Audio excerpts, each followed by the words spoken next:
Part-2, Chapter-1. Light Dialogues.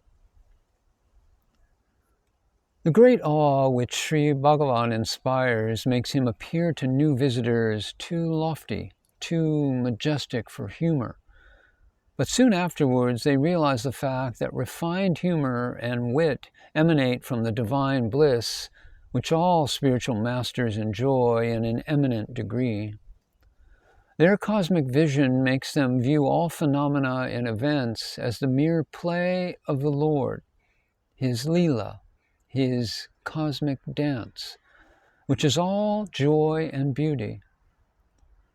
But nothing is farther from my mind than to disparage anyone in recording the following dialogues or to exalt them as specimens of his humor. They merely reflect the minds of some visitors, as the serious questions reflect those of the more serious.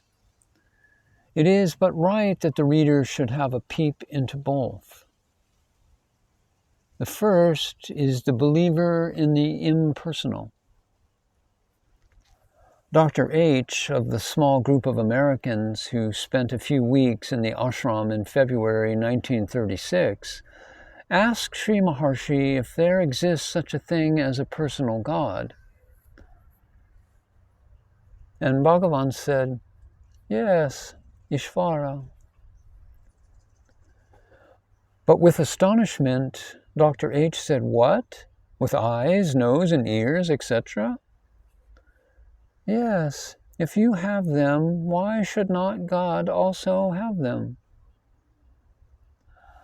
"But when I read in the Kabbalah and the Puranas that God has these organs, I laugh." "Why don't you laugh at yourself for having them?"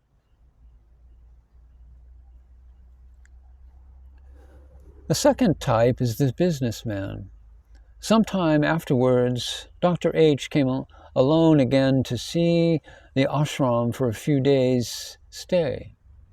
He had heard of the sanctity of the hill and of the number of disembodied siddhas, or saints with psychic powers, who dwell in it in their astral bodies, and who at times were said to appear physically to some privileged persons.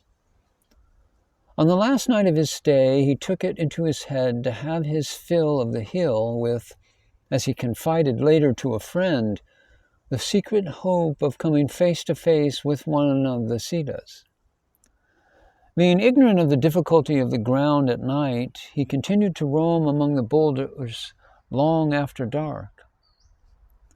Sri Bhagavan, who in those days kept a watchful eye over newcomers, particularly foreigners, missed him, and having been told that he had been seen going up late in the evening, he immediately dispatched devotees with gas lamps in search of him. At last the American friend was found and brought down. He entered the hall, jaded and with clothes wet from the drizzle that had fallen during his jaunt.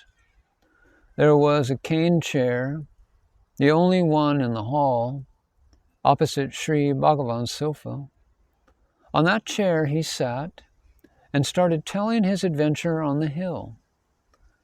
After finishing his story, he turned to Sri Bhagavan and naively said, "Oh, Maharshi, if you give me self-realization, how grateful I'll be to you."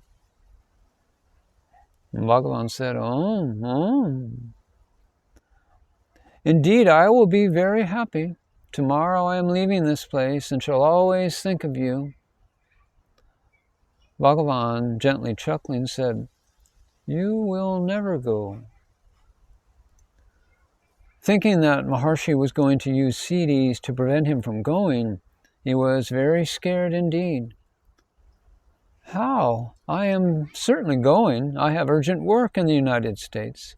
My passport is ready and my passage booked. I made all the necessary arrangements for my return journey. How do you mean I am not going?" Bhagavan, still chuckling, said, "You will never go, because you never came. It was only the car and the ship and the train that moved.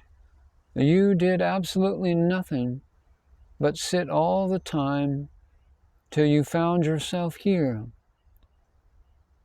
And the man said with a sigh of relief, "Oh, that